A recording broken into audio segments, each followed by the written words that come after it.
I am from beyond. Listen, and all you desire will be yours. Welcome to Spider-Dan and the Secret Doors. Prepare for Prattle.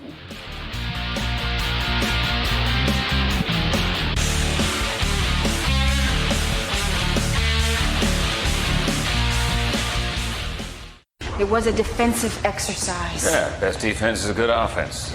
Or is it the other way around? Welcome to Prattle World. I'm your host, the ever-amazing, ever-spectacular Spider-Dan. And in this podcast, I spotlight entertainment's best-kept secrets that a mainstream audience may find boring. And welcome to another edition of Secret Defenders, where I task my guests to defend their favourite movies that are underrated, infamous, or obscure. And I would like to say, hello to Josh Fyson, my good friend, and third party of the three-way that we used to call Nerdify. We did used to call it that. We did, and it was a very sweaty, hot, passionate... It's a very passionate three-way, yeah. Yeah, three-way that just kept rolling on and on and on for usually 3 hours in length. Yes, yeah. Which is not as long as we'll be talking tonight, don't worry. Hopefully not, yeah. Because I'm not as young as I used to be. So, and it's actually longer than the movie. So. Yeah, that as well. And got that back. So welcome. So welcome. I'm glad to have you back finally. Yeah. Because I've had Dan a few times and I really wanted you on the show. You have suggested this film to me many a time to watch. It is So I Married an Ex-Murderer. And I think that's all you really need to know about the plot, isn't it? It's pretty self-explanatory, yeah. It really sums up everything. Gets stuck in there and tells you what it's about, which is fine. It's an rom-com, an ominous romantic comedy. It's an rom-com. Rom-com. Far before the rom-com. Oh yes, yeah. I mean those were. I mean they made huge strides. Strides, yes. Yeah. I mean shambling strides into the rom-com. We're not here to talk about Shaun of the Dead. Anyway, no. We are talking about it's in 1993. Yes. Circa 1993 movie, rom-com, and it stars Michael Myers. Yeah. Not the one from Halloween. No. My God, it would be So I Married Michael Myers. So yeah, that'd be totally that. That sounds like a movie potential. Maybe. It sounds like an animated movie. Animated, yeah, maybe lots of blood and gore. But yeah, so this is Freddy actually versus marriage. I don't know. Freddy versus marriage. I think that's just my life. Just I verse marriage all the time. And I was like, no, I'm gonna get you. Anyway, back to the point. We're gonna get used to the tangents. This is it's a big part of Nerdify, all the tangents we used to have, and on this show as well. Funnily enough, but this was actually released the same year as Wayne's World 2. It was the same year. Same year. It's Mike Myers is peak, really. Well, first peak. Yeah. Because sort of Boston Powers really sort of launched him into the stratosphere. Doing very ill-advised movies after that. But this is the first crest of the wave. I quite like The Love Guru. I really can't stand that movie. It was just awful from start to finish. But guess what? We're not going to talk about that one either. No. So let's talk about this. So what is the plot? If you don't get it from the title, but tell us anyway. The plot is Mike Myers' character Charlie he's a commitment phobe. He's a commitment phobe. He's a sort of a beat poet. Living in San Francisco, and he meets this wonderful girl at a butcher's shop, and he finds out from his mum's kind of tabloid newspaper, sort of shock horror sensationalism paper, that there's this murderer that kind of moves around, changes identities, marries people, and kills them. And he's terrified that she is this murderess. And the rest of it... Mrs. X. Mrs. X, yes. Which, Marvel Comics stole for their title, Mr. and Mrs. X, starring Gambit and Roll. Or was this previous to 1993? It was very recently, last couple of years. So I say they stole it. So. Like a praying mantis type situation. Kind of a Black Widow type sort of situation. And the rest of it, to be fair, most of the movie is just a brilliant romantic comedy about someone who's scared of commitment, just with and how many an ominous twist. I think that's good though, because you get a lot of those. There's a lot of the the Matthew McConaughey type. I haven't got my life together yet. That kind of thing. I meet the right woman. Yeah. But be cool if you didn't want me to marry you. The whole point about his character is he hasn't met the right woman. You know, he's not met anyone who he loves enough to steer him, you know, into commitment, and so, you know, it's got his commitment demons versus this, you know, possible actual threat. Of her murdering people. It's got a, you know, fantastic supporting cast as well. It's got a really good cast, like it's really good, like quality comedic actors, and some more that you would know from more serious roles, like Anthony LaPaglia he does a lot of serious roles, but he was on Frasier as well, so yeah. But I think he's quite good in it as well, like no, absolutely, it's kind of a best friend. Yes, yeah, and brilliant best friend character. It's got standard romantic comedy fare, but and you see. Mike Myers he plays his own dad. Yeah, he does. It's one of the most sort of permeatingly brilliant things about the whole. The film didn't need it, but it brings so much more to it. You know, it's this whole another layer that you saw him do before he did Fat Bastard. You know, his dad is Scottish, so he's doing. The Scottish accent in it. Yeah. And I was like, where have I heard this voice before? Yeah, absolutely. It was probably on a swamp somewhere, I believe, in a mythical land. But yeah, he's very good at that. I think his dad is Scottish, I believe. Yeah, no, his family are. I think it's his grandparents or something, because he's Canadian. I actually heard a lot of his Canadianisms come out. Yeah, really.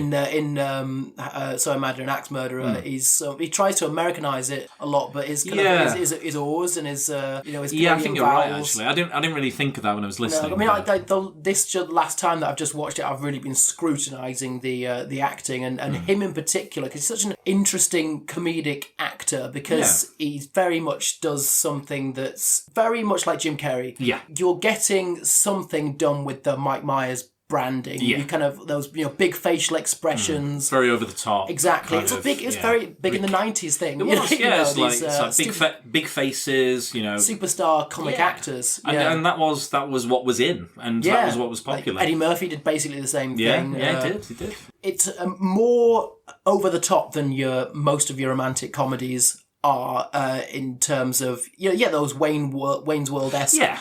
Looks to camera and the winking nod. Yeah, winks to the audience. I do feel sometimes when I'm watching this, I was like, so this is the SNL material that didn't quite make the TV, the live shows or anything. Well, the other way around. SNL's quite raw. This is more developed idea. I heard the script it wasn't like a Mike Myers project to begin with. I think they had a lot of other people involved. There was several rewrites, several scripts, several changes that Mike Myers made when he came on board. But it does feel like his hand is very much on this, and he's developed it, he's changed it, he's altered it to fit his style, his character, his way of working, his thing. So yeah, it does. But apparently the original script was a lot more about just straight up paranoia. I think it still is, though. Yeah, right? there's definitely that, but I think it was more like we're talking like Vertigo or something like super a lot darker. Yeah, I think maybe as well. Yeah, I think they might have seen more serious actors for this kind of story. It would have been a very different film. Yeah. I'll tell you what. In fact, Sharon Stone was kind of approached, or she approached them and said, "I'm interested, but I want to play the love interest and the killer." Well, that's... And I'm not sure if she meant like a twin thing. Oh, right, like twin sisters. Or that the love interest is the killer. Or just that makes it a completely different film, because that then vindicates Charlie's paranoia, which the point is he's paranoid, but there was actually someone out to get him all along. Exactly. Yeah, so it's like he should be paranoid. All men should be paranoid of women. No, absolutely not. And I think that would have been a very negative message. I think if there's a moral, it's try and trust people, because usually everything works out for the best. In general, you might not die. Give them a little bit of leeway. Don't think everyone's going to axe murder you. Yeah. I think Sharon Stone went on to find very similar roles to that. Yes. I'm not sure. Actually, it must have been, maybe it was just before Basic Instinct, or maybe just after. I don't know how long the script was rolling around. Right. Yeah. Things do tend to roll around Hollywood for quite a long time, don't they? There's always that list of really good scripts that are unproduced or have not been made. Or you can't find the right person to do it, and then you find the right person. It's like, oh, well, this was a Stanley Kubrick project all along, or you never knew it was. Why didn't we give this to Spielberg earlier? Exactly. And I think it's just necessarily getting the right script to the right person, the right actor as well. Apparently, he added a lot of the San Francisco element and the beatnik poetry, the beat poetry elements as well. So I think, and it kind of does work. I think San Francisco is gorgeous. The first thing I'm going to tell anyone about this movie is it has one of the best opening sequences. Yeah. And like setups to like, it's not even a joke. It's not even I guess it's kind of a long setup visual gag. Spoiler alert if you didn't know already. There's going to be gags in this movie. There's going to be some gags. They show a dirty cup being collected from a table in this beatnik bar and taken through and washed and, filled with coffee. This enormous sort of like French style big double, triple cappuccino bowl gets crazy. Handed to Charlie and says, "Excuse me, miss. I think I ordered the large cappuccino. Hello." That hello he does. It becomes a feature of his. Becomes like a character. Sort of a catchphrase. If he has a catchphrase, it's that. Yeah. And instantly you know who he is. You know where he is. Yeah. You get you're in sense for a good of time. him. Yeah, I think it's quite nice to show that kind of alternative kind of lifestyle because it's just like it's a beautiful camera shot. Yeah. And that lends itself to the character. There's this long dolly shot. Yeah. Through the bar. Almost like his love life, trying to find the right woman. He's meandering, and he can't quite find the right person. The bar is called Rhodes, so it is. Yes, you're right. So yes, it's like it's on like Jack Kerouac Corner or something. So it's all like it's in the road sign. It's a bit on the nose. I mean, there's a fair few things. I think maybe that her being a butcher maybe is a little bit on the nose. By the way, special shout out to the 20th Century Geek Pod. And I am Jack's Musings on Twitter. We did a live tweet of this film, my first watching of it. So this was the first time you'd seen it at all? So yeah, first time I'd ever seen it, and we just rewatched it together. Just now. In between cordial and pizza. Yeah. Very cordial evening. And and they kind of highlighted a lot of stuff. And I think I missed a few bits because I was so busy like, keep up with the tweets. But I had a lot of fun, so I really, really enjoyed that. And they got a lot out of it as well. So, and they will be listening, I'm sure. I mean, I heard you laughing, and if you laugh the second time, it's probably pretty good. Yes, I did laugh. I think one of my favourite gags is, there's a Scottish form of martial arts. It's called "fuck you." That's mostly headbutting people and kicking with them on the ground. Yeah. That's probably my favourite gag in the whole thing. It's great. There's some great physical comedy. There's some great just gags, the dressing up and over the top, bits of... There's a lot of improv. I think there's going to be a little bit like... Yeah, I think a lot of it was developed on its feet. It feels very much like that, doesn't it? I'm pretty sure that bit where Anthony LaPaglia and Mike Myers playing his dad talking about the giant heat, It's a regular planetoid, yeah. It looks like Sputnik. All that sort of stuff. He's wetting himself. You can see him just trying to hold it together in the scene. He's genuinely wetting himself, and I like that though. I like to see. I was like, that's a genuine like belly laugh. So we meet Charlie. He's a beat poet. He likes to do poetry. Bit like this. So a lot of that. I'd never really seen or heard of beat poetry. I was aware of it. I was aware of it, but I'd never heard or seen. I did a big project of it in uni. Oh, did you? And really studied a bit of around sort of Kerouac and that kind of stuff. Yes, it's not a lot of people talk about it now. Yeah. It's not like sort of a swinging 60s thing that you hear. No, that's true. Bandied about in sort of popular culture, but it did happen, and it's an interesting art form. I think there are certain art forms that people consider for lack of a better word, a bit wanky. And I think probably definitely is a bit wanky. I think jazz can go that way and various other things. I liked it, I enjoyed it, and I like jazz and stuff, but I think you take it to its ultimate extreme and it can get a little bit... Well, it gets bogged down. Yeah, it's a bit pretentious. I'm not going to yuck someone else's yum. Yeah, fair enough. That sounds disgusting. But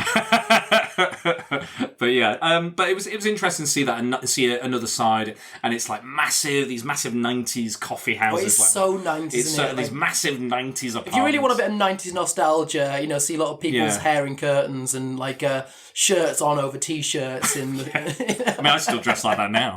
That's my style. It's like confined to the 90s and certain hipster areas of Large definitely, City. yeah. So, you know. It's definitely one of those. But then he meets, he's talking to Anthony LaPaglia, who's dressed like a pimp in the coffee house. They're talking about his ex-girlfriends and all the reasons. It's a bit like, it actually reminds me a lot, like, you know, talking about coffee house, it reminds me of Friends and Central Perk. Yeah, a little bit. And it reminds me of Chandler, because he would always find, like, stupid reasons to break up with people. He is a very Chandler-esque character with the sarcasm. Yeah, the jokes, the gags, and the over-the-top. It's a very sarcastic time. It was, yeah. It was the time of Seinfeld. Yeah, and they had to deal with it. And he goes through and goes, why? And then he meets Harriet as a butcher. Fantastic scene of him helping her out in the butcher shop and just messing around with meat. Yeah. And just doing all these sight gags. Yeah, it was like... With bits of carcass. Very sexual, like, She's like, pushing the sausage out of the mould. And he's like massaging the chicken breasts, like their actual breasts. It's a whole big thing of beef. Oh, that was it. Sorry, like a slab of beef or side of beef or something. Giving a Swedish massage. Yeah, it's like, and all that stuff. Horrifying the patrons of the butchery. Yeah, he's got like a bit of offal or something on his hand. He's like, help me, I did it in shop class, I cut off my own hand, that sort of thing. And they're making the little chickens dance, so it's still got their heads on, the little plucked chickens, like kind of like Muppets, but in a horrifying way. Yeah, I mean, if you're a vegan, this film is probably not for you, because you might want to cover your eyes during that scene. maybe, that might not have aged so well. Literal meat puppetry is...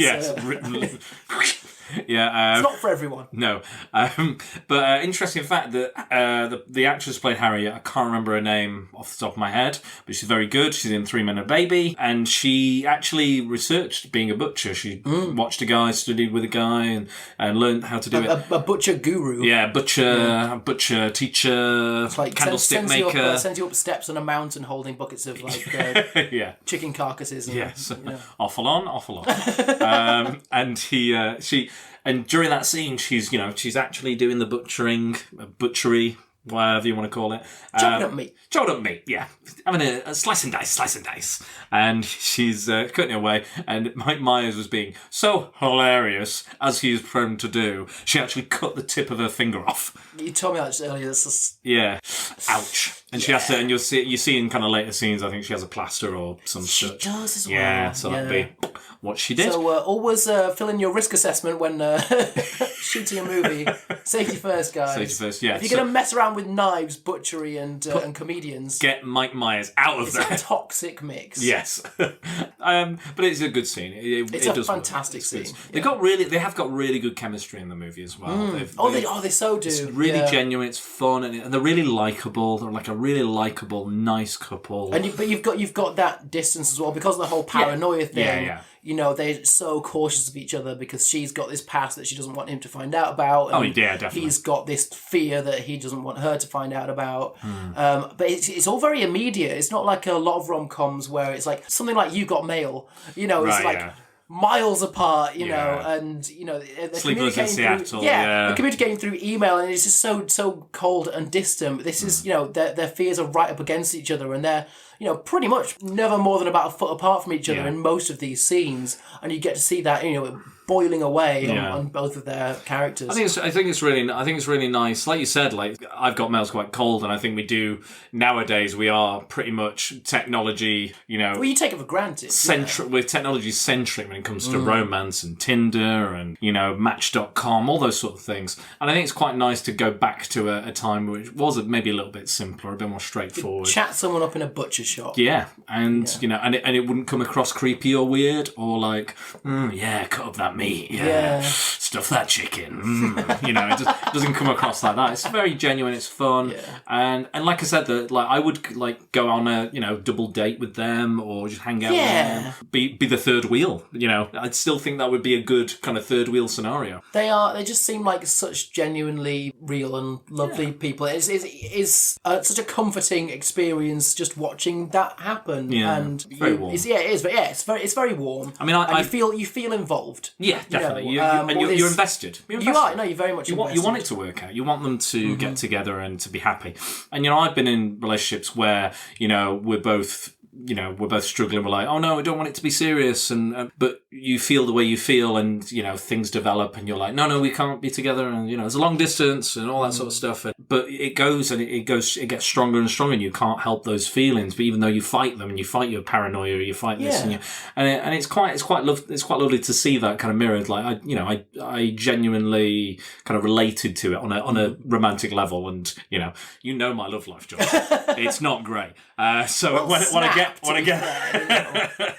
well, we probably lack some of the qualifications, possibly. Yes, maybe. But I quite like. I felt genuine concern. I felt genuine love. I cared about the characters, and that sustains itself even though parts of the film are so ridiculous. Oh yeah, it's the outlandish stuff you love because it's outlandish, and the genuine stuff you love because it's genuine. And it's weird. And I think in the hands of a lesser director, lesser writer, lesser performer, these would be like, oh, these don't go together, and these scenes don't match, and this is like the cinematography though is brilliant. Like this, again, we like that big dolly tracking scene in the beginning, and just the way they shoot San Francisco, the way they shoot the internal scenes, like her apartment or the house or whatever it is gorgeous. It is gorgeous. The set dressing's fantastic.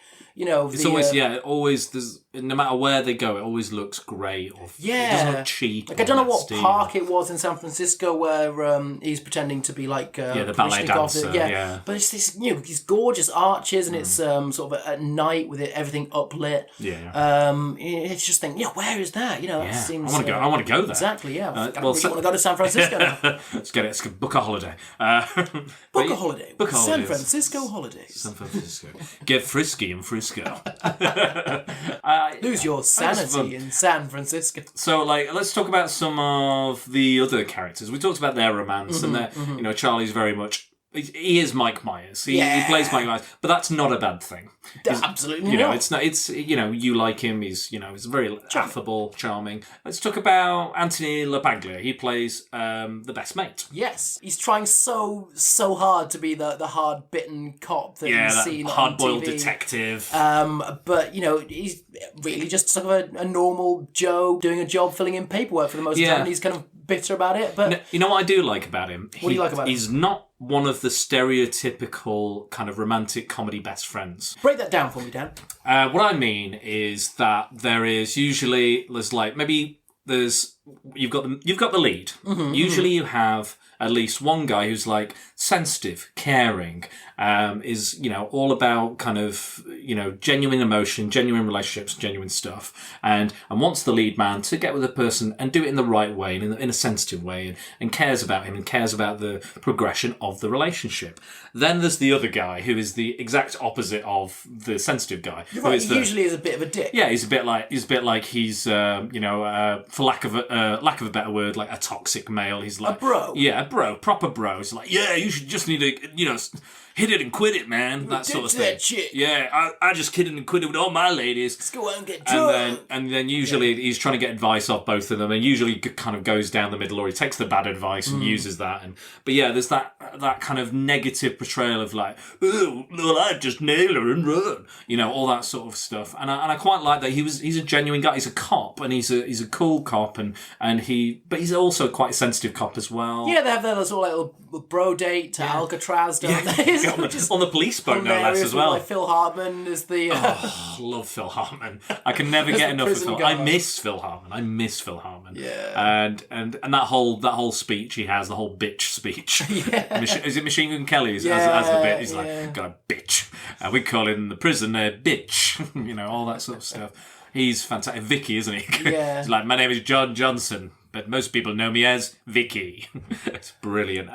But yeah, and that's a great little sequence on its own. It kind of matches Mike Myers for the sort of the facial comedy. That delivery where you're sort of straight down the line seriously, but your face is just pulling all kinds of stunts and winking at the audience. Not literally winking at the audience, but your face is going, I am having the greatest time doing this. Yeah, exactly. And you know it, and I know it, and this is hilarious. It's behind, you can see it behind the eyes. Yeah. I think it's very much the kind of naked Naked Gun thing. You play the straight. Yes. You play it straight, and it's actually more hilarious because you're playing it straight. And that's being your own straight man. We've both done comedy plays, comedy performances. We've all done that, and you've seen me in some, I've seen you in some, and we're not like, I wouldn't say I'm a comedian, but I'd say I'm a comedy actor, so I'm used to kind of playing those kind of comedy kind of parts and comedy roles. It tends to be the roles I would get would tend to be the comedy one, the mentor, or the villain. That's the kind of my kind of character actor tiers,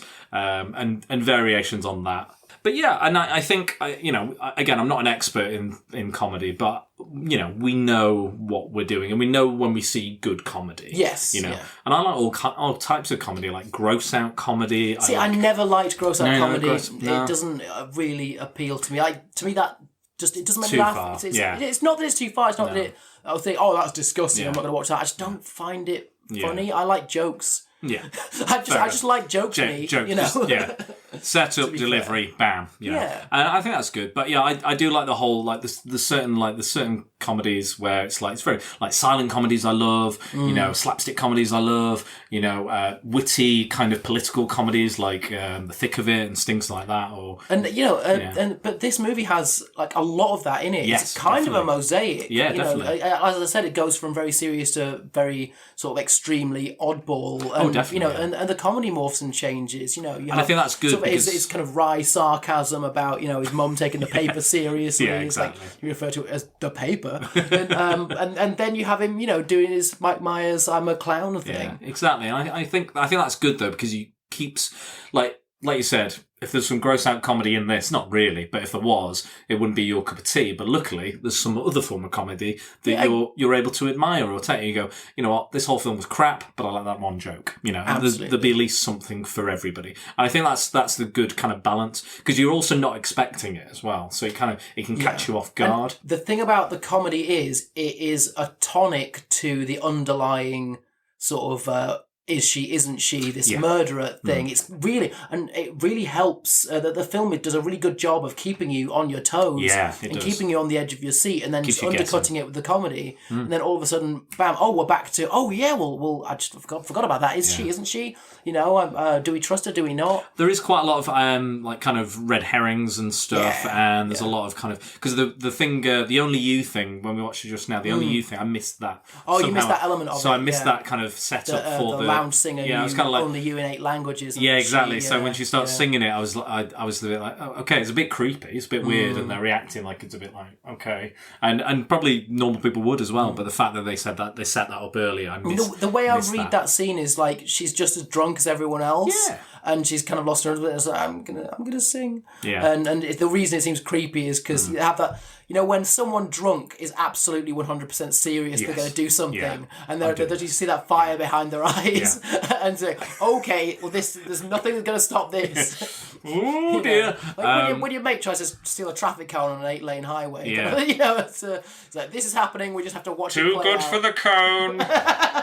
I think it sells it really well. She's got she's genuinely likeable. She's got a lovely smile, very warm personality. But then there's the odd line where she's like, "Come to me, Charlie. Come, don't leave me. Don't go anywhere." And then it kind of just, and it's on the edge of being too much, but it's also, it's kind of just perfectly balanced. Like you could imagine someone saying, "Don't move," or "Don't go anywhere," and it's not like you're not going, oh, she's not entirely crazy, but there's enough of a hint there.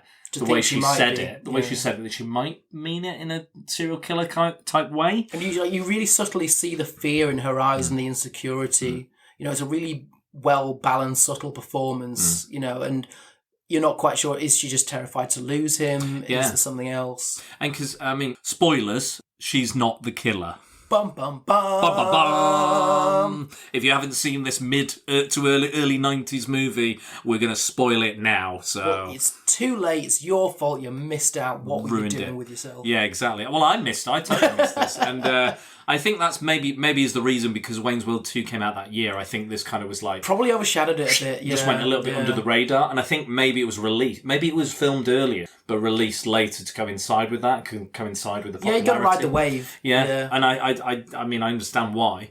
But I think, it has... But It's very different to Wayne's World. I've got to stress that, It's not crazy out there. There is oddball antics in it, like we've said, but it's not winking to the camera knowingly. Those kind of this is all a bit silly. Yeah. You're in on the joke, the silly joke. It's not that. It's a genuine kind of love story with a lot of that kind of SNL type humor in it, and it's better for it. So, what did you think? Sort of the overall sort of pacing, the arc, the sort of scene by scene. How did you make it of? What did you make of it as a film in terms of like it? In terms of what it promises to be, which is like a thriller, essentially. What I felt about it was that it was very much a kind of love letter to kind of those kind of 50s type romantic comedies. Like Cat on a Hot Tin Roof. Right, yeah. Kind of Breakfast at Tiffany, that sort of style, because of the beatnik thing. Okay, and there's kind of a little bit of a retro vibe to it, kind of that sort of thing. But it also kind of harkens back to those 50s Hitchcock movies as well. Yeah. Yeah. Especially the finale, and there is that, there's various kind of looks he has. It's probably, I do believe they've shot it in that way for that reason and have that kind of feel. And the big coffee houses, all this sort of stuff. Watching it now, I was like, bloody hell, that's gone quick. Yeah. I was like, wow, that has gone quick. I was like, the first time I watched it, obviously I'm paying attention. I'm doing the live tweets and stuff. So it felt like I was doing a lot of other things at the same time. But with that, I was like, oh my God, it's over. I was like, and I watched the whole thing. And I was like, oh, so quick. I think, like you said, there is a lot of kind of elements that don't necessarily in a like I said, in lesser hands, they wouldn't gel as well. Oh yeah, it would have fallen apart. It would have fallen apart. You're like, that's totally out of tone. Very much a mosaic. The tone is wrong. It doesn't gel with a previous scene or the way the character has been. But there was a couple of cuts where I kind of thought, that almost happened. Yeah. When they sort of go to like the not Alcatraz, the Alcatraz scene. Yeah. It's like, fellas, where are we now? Yeah. Okay, they're just doing this. Yeah. But then that leads on to the main thrust of the story has developed during that time, and exactly. It uses that timing very cleverly. And I think, like I said, I think they sprinkle just enough of the plot and the elements and the mystery. They kind of sprinkle that like on top of breadcrumbs, leading you through and going. Welcome to Cooking with Josh and Dan. Sprinkle your breadcrumbs throughout the movie. But yeah, on top of the nice, juicy Mike Myers comedy cake, if you will, or what have you, and it does work. And I think because they're all genuinely likable, you do want to follow them on that journey. You do want to see where it goes, and you do want it to work out. And you don't want it to be the killer. You absolutely don't want it to be a murderer, because you want them to be happily married and live happily ever after. Because why not? But yeah, I think some of the editing isn't spot on. I think they could have trimmed it here or cut a little earlier, or.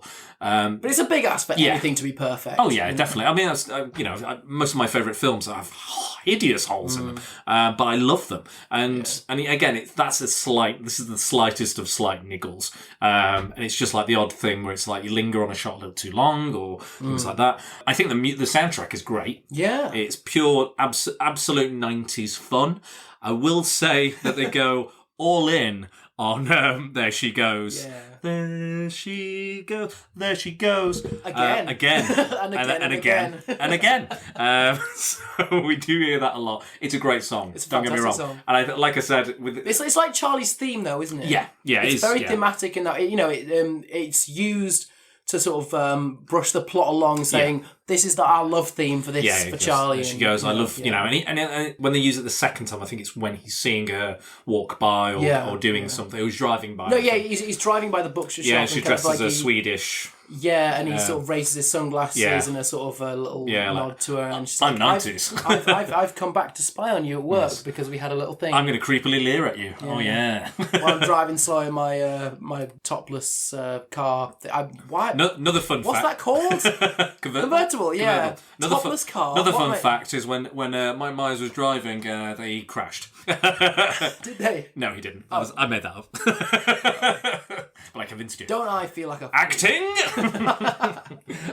It's a powerful art form. Never use it for evil. But I think genuinely that I think it's a well balanced film. I didn't see the twist coming particularly. I think that was well hid. Yeah. I didn't first time. Yeah, I was like, oh, okay, yeah.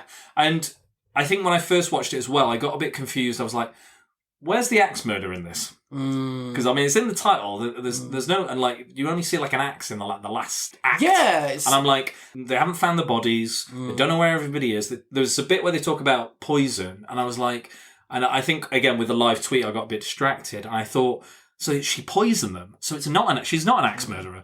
She's a poisoner. No, but that's just like another hint exactly. at Charlie's paranoia. Exactly, yeah, and that obviously she brings him a drink and he won't drink it, and there's this fabulous visual gag where he's trying to back into the bathroom and he backs into a closet. She leaves, bangs the door, and like, all the stuff. And there's a glass-fronted closet, and all the stuff just completely surrounds him. Yeah, and it just the timing of how it all fits together is just hilarious. And again, I think it's just a deadpan. Just he's just like there. Because basically she comes in. He's just seen this thing on the news about the poisoning.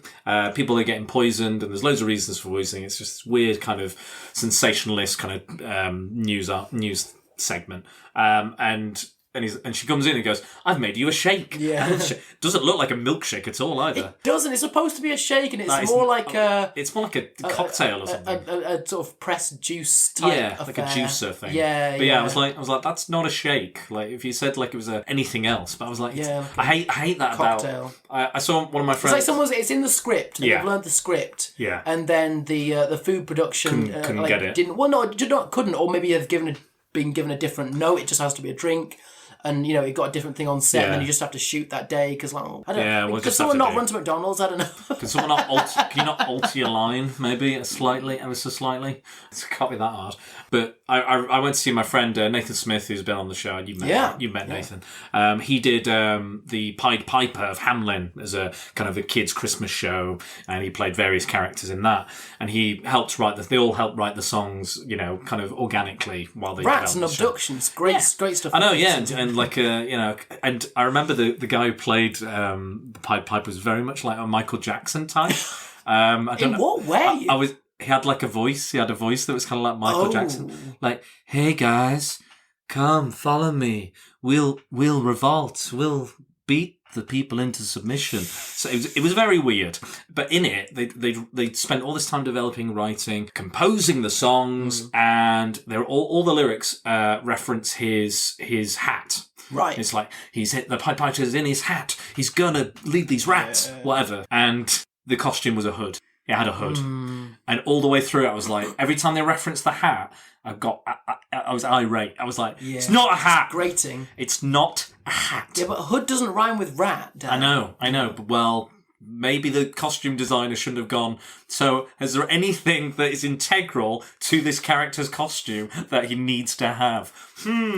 Nothing I can think of. Maybe someone should have said something. I remember my old kind of teacher at uni, he was very much like that. He was like, oh, we can use this. He was like, no, it's not that. It needs to be this. It is grating and it distracts from the story. Yeah, exactly. And there's various kind of things and ways and means. But yeah, so I'm a bit like that. So when it gets to those things, I'm like, it's clearly not what you're saying it is, even though you're trying to convince myself. Like if I just like gesture, like not actually have a shake and just go, this is a shake, that's more believable to me. I can go, I'm imagining a shake. That would have been like much weirder, to be fair. Oh yeah, that would be very oddball, but obviously not in that. But if it was a stage play, I would, and it didn't have it on me, I didn't have the prop, I would go, here is your shake. If it was a player, just say your shake's over there. If it doesn't have to be done on stage, I'll just say it's I've got a shake for you over there. It's a reported drama. It's off screen. They probably could have. She probably could have had a scene where she shouted that from the kitchen, and he's run to McDonald's. They're cheap. I'm sure San Francisco has a lot of places where you can get a shake at short notice. Nesquik, mix it up yourself. Paint, even. He doesn't drink it in the scene. Could be anything. That's true. Could be any liquid. Could be any liquid whatsoever. Any opaque liquid. I don't know why we spent so much time talking about this damn shake. He's not got milk. Who's not got milk? Got milk? Got milk. Why? No, they're in San Francisco. They're too concerned with their adverts saying "Get Bent." On the side. Yeah, of on the side of one of the buses, it just says "Get Bent." I have no idea what that's advertising. There's probably, I'm sure someone will put us right and say it was Bent something. jeans or something. Yeah. Oh, you remember that brand, that 90s brand? Yeah, some ad campaign. Yeah, who knows? But yeah, getting back to axes and murderers. Yes. No, we were talking about the plot and stuff. No, I think genuinely it rolls along really well. Mm-hmm. It's an easy watch. Like you can put. Oh, it is. You can put that on and go about your day. Like I was making pizzas and various things by popping in and out, and you can still follow it. You still got the gist. It's not The Matrix. It's not Fight Club. It's not going to change your life. No, but it's going to entertain you for an hour and a half. And it's a fun romp. Speaking of murderers, we've not actually addressed the murderess in question. So spoilers again. We're going to talk about the murderer. So Harriet's sister Rose actually turns out to be the murderer. She's been jealous of all her husbands. It's actually it is kind of hinted at. She says, "Oh, this is Harriet's and my place." Yeah. Like she always ends up back here. Yeah. When it doesn't work out, but you find out she's basically been murdering Harriet's husband. Again, I didn't notice the gag where she's like, "Hey, do you want all this stuff? Like, I've got bacon and maple syrup and pancakes and all this." He's like, "Yeah, I want that breakfast," and she comes back with some Fruit Loops. Sorry, I didn't have all that stuff. Yeah, all the things you want. Yeah, it is hinted at she is slightly, not kooky, not fully compos mentis. Yes, yeah, I think that's the best way to put it. And flies into this jealous rage, and the end scene, which is the honeymoon suite in the hotel. Mm-hmm. They just got back, and she's wearing the character Rose sort of appears. And finally tries to do Charlie in after running around and him being paranoid because he gets a phone call saying, "Oh, actually, she is. Yeah, we think she is. We think she really is the murderer because he's found some new piece of information." And was it like a poncho, like a rain poncho? Yeah, it's like a cagoule. Yeah, and like a sort of sleeveless rain poncho over like a flowing white, it's like a nightshirt or something. Looks a bit like American Psycho, the kind of thing he wears in that. But it's got this also this white billowing thing. Yeah, again, it's just beautifully lit. That whole sequence, that whole ending sequence. There's this big axe fight on the roof of this beautiful Scottish. Is it a Scottish hotel? Is it a Scottish themed hotel? Maybe. We don't know. We don't know. But the Scottish themed everything, so it probably is. All right. It's just a genuine action scene from then on for about 5 minutes, and you're genuinely scared for his life. High tension. There's a lot of tension to it. Yeah, there's gags in it, and there's a bit of fun. He hurts his balls. Yeah, and but things, that doesn't distract from it. No, it's still genuine. There's still genuine threat. To do. There's still genuine threat and tension. Yeah, you're going ha ha ha chuckle, but then you're like back to the tension. And you probably know he's not going to die because he's the star of the movie. But then bum, he switches it around on her. She falls off the ledge. He's holding onto her. Yeah. You don't know which way this is gonna go. Rose might fall to her death. Harriet's there. Look of genuinely it's his her husband, her new husband, and her sister fighting to the death on the roof. It looks like she's going to be arrested for quite a while. Yeah, she's being led off in handcuffs because they. I love that bit where LaPaglia is dead. He's convinced now. He's fully convinced it's got to be her. He's like, "Come on, sweetheart, just tell me you did it." And he's doing his bad cop thing. He's lighting his cigarette and going, "Now listen." And you're hearing the sort of the whack of the axe on the roof in the background going, "Help! Chunk, chunk." It's like she's like, "Listen, they're fighting above us. No, I'm going to take you downtown." It reminds me a bit of Archer, that kind of moment. It's kind of that kind of humour, isn't it? Almost, Yeah, there's the touch of that. Just deadpan and completely oblivious. All the screaming and stuff.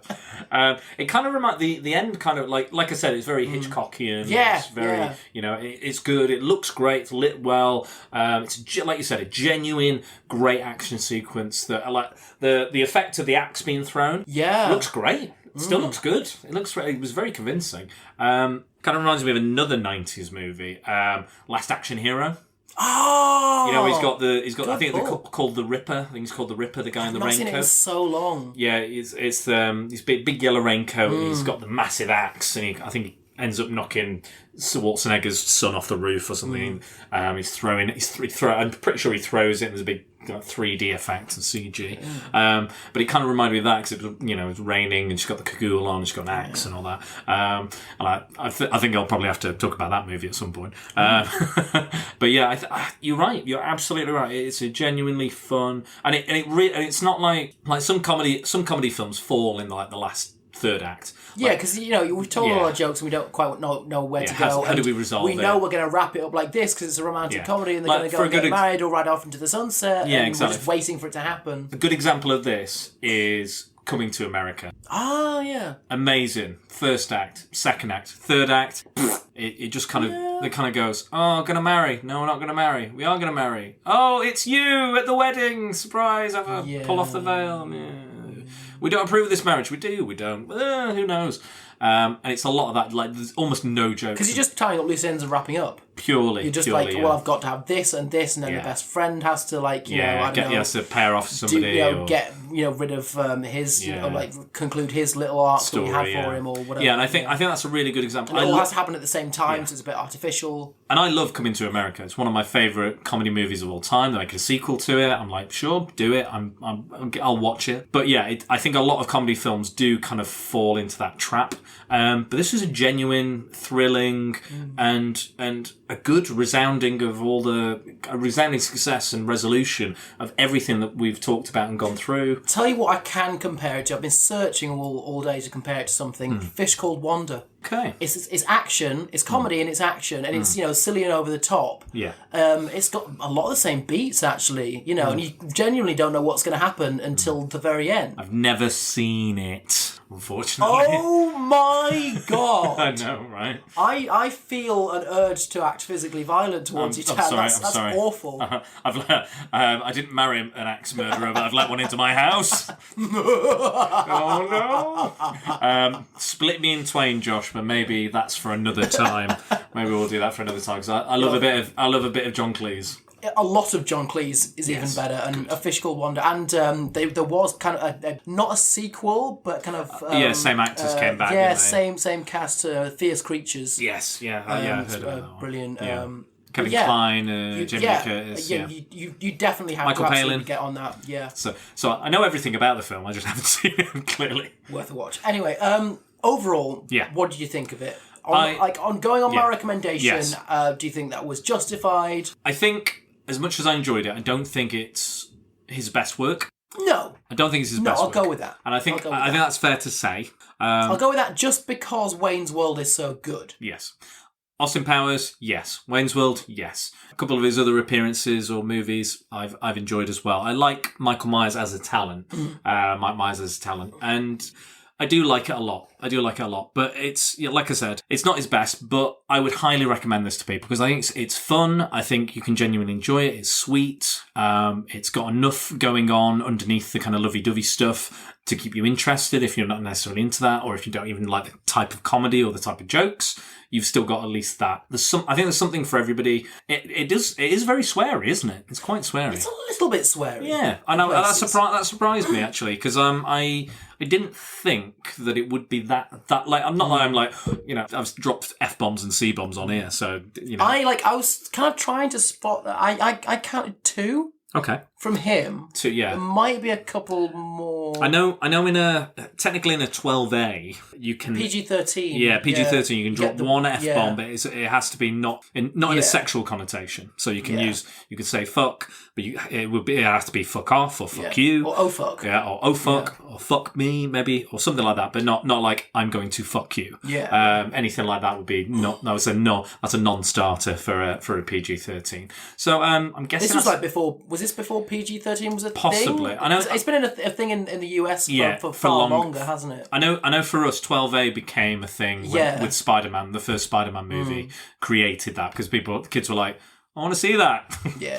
I want to see that. And but they didn't do it for like Batman. They didn't do it when Batman came out, like the Burton. That was a lot more hardcore though. Yeah, I think that's more of 15. I think those two movies are about 15. No, I think it's fun. I think it's got great cast.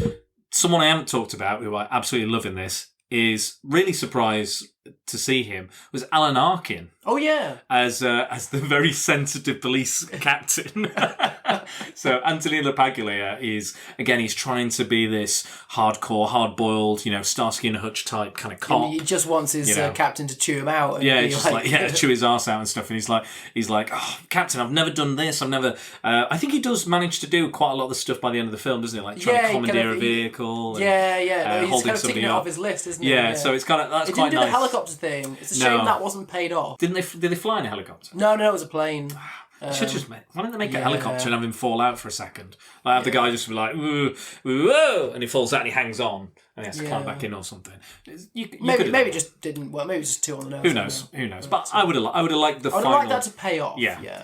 But yeah, so he's coming in and he's just like, oh, he's having a bad day at work and his captain's like, hey, you okay? And it's like, no, you're too nice. And he complains it's too nice. It's like, but I'm very, I'm very sensitive. I care about you. He's like, no, I don't want you to be sensitive. I want you to chew me out and have a go at me. He's like, and eventually he comes back. And he's like, right, you piece of shit. You're looking into this case. You shouldn't be looking into this case. He's basically a sub-cop, isn't he? Yeah. Sub and a dom cop. Yeah. I mean, if you really think about it, it's kind of the archetype. It's like they literally reference Starsky and Hutch in it and a lot of those things. In fact, they reference that a couple of times. Yeah, the Hooky Bear. They mentioned Hooky Bear as well. Him looking like Hooky Bear. That's right. Yeah, it's like that again.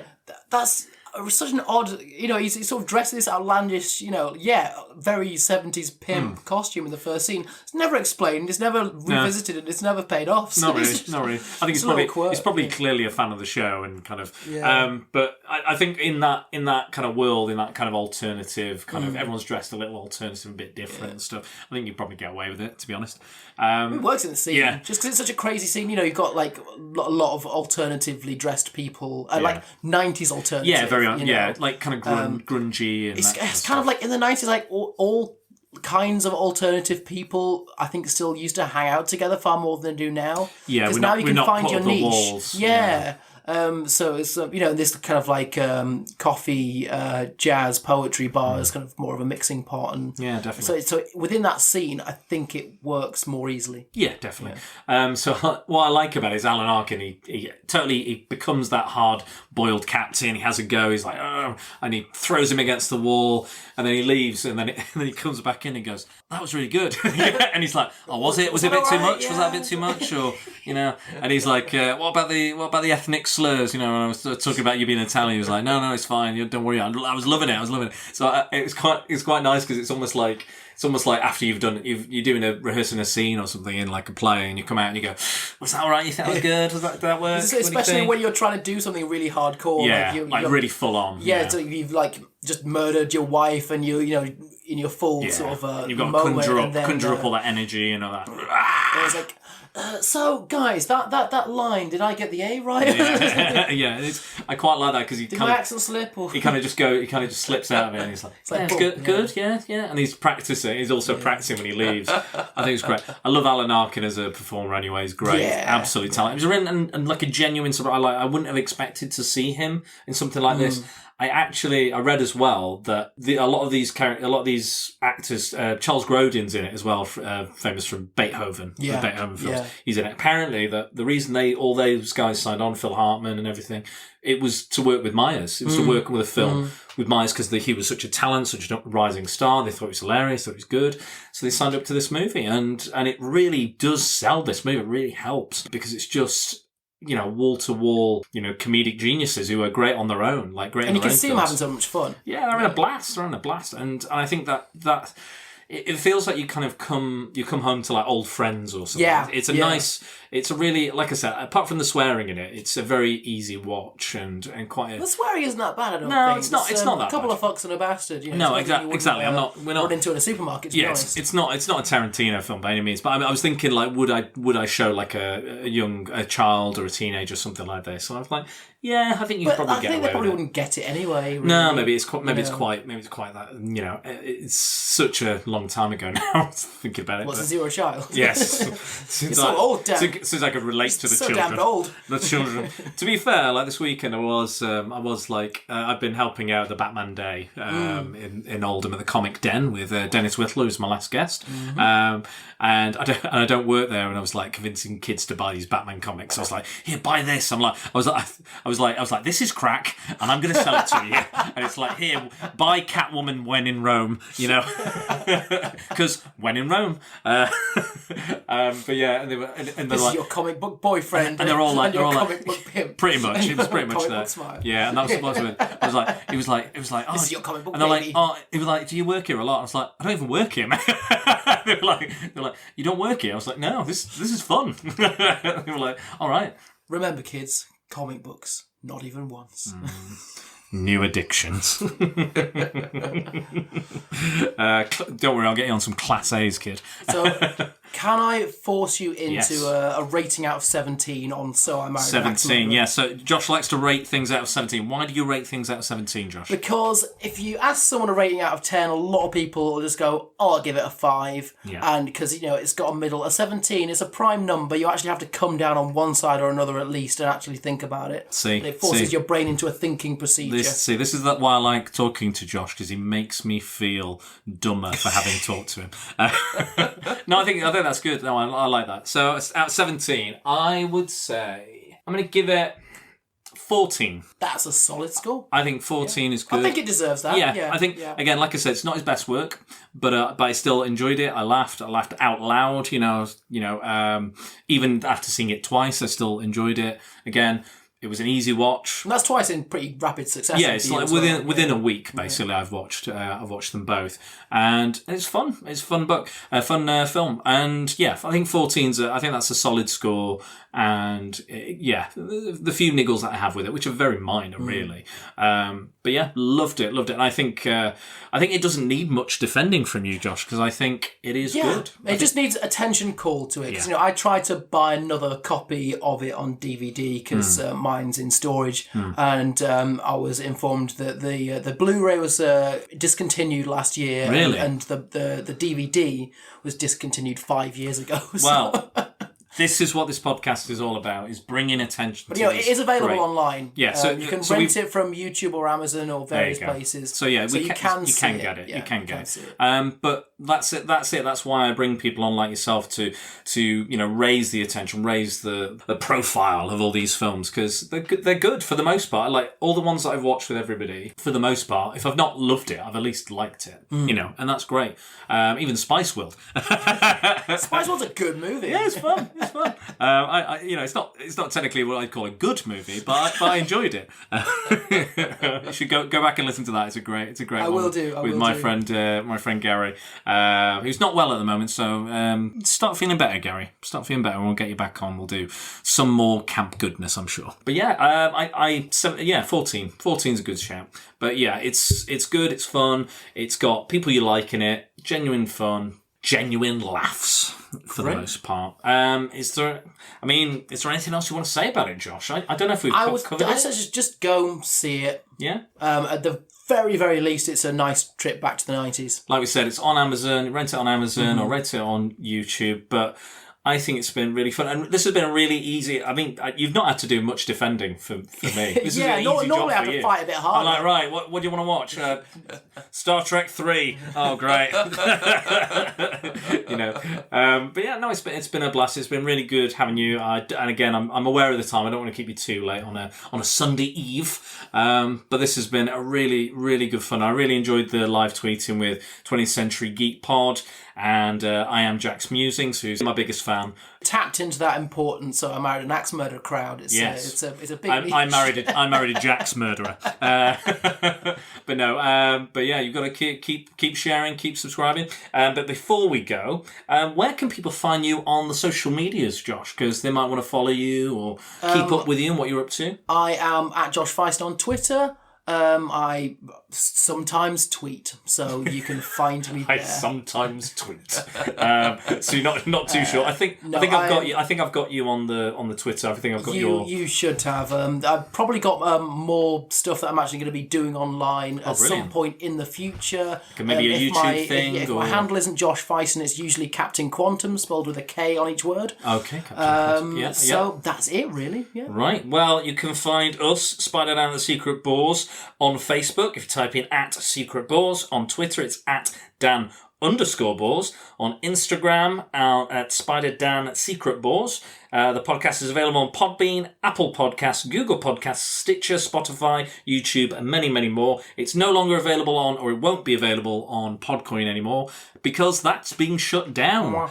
So if you enjoy, I only joined about 2 weeks ago, so that was good for a hot minute. It's all about timing. I know, right? I think we are done. And thank you so much for coming round. I hope you've enjoyed this evening. I've enjoyed seeing you again. I need to see you much more often. Absolutely. Once you moved into your new place, once you're settled, I'll definitely come round and we'll do some more, and maybe we'll record again. Absolutely. All right, so see you guys, and I'll see you next time, and make sure you use that hashtag prepare for Prattle. Bye-bye!